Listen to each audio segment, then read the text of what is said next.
এক্সটেনশনটা করতে করতে যে কথাটা একদমই না বললেই নয়, সেই কথাটা আমি শেয়ার করছি তোমাদের সাথে। হ্যালো সঞ্জনাদি, তুমি Hello. কোথা থেকে এসছো একটু বলো আমাকে। আমি এসেছি হাওড়ার লিলুয়া থেকে। লিলুয়ারও অনেকটা ভিতরে আমি থাকি।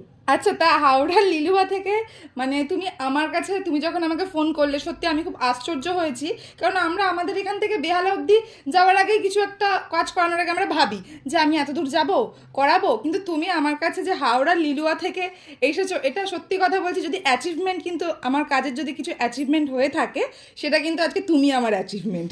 না, সত্যি কথা বলতে আমার বাড়িতে একটা অকেশন চলছে, তো আমি না লাস্ট 3 দিন ধরে ভাবছিলাম যে নেলটা কি করব এই বলতে বলতে সকালবেলা আমার ফেসবুক স্ক্রোল করছি, তো তোমার আইডিটা আমি পাই।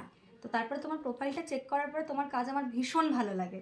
ওই জন্য আমি আর লেট করিনি, সঙ্গে সঙ্গে তোমার সাথে যোগাযোগ করি এবং আমি এখানে এসে হাজির হই। তোমার হাতের কাজ আমার খুব ভালো লাগে।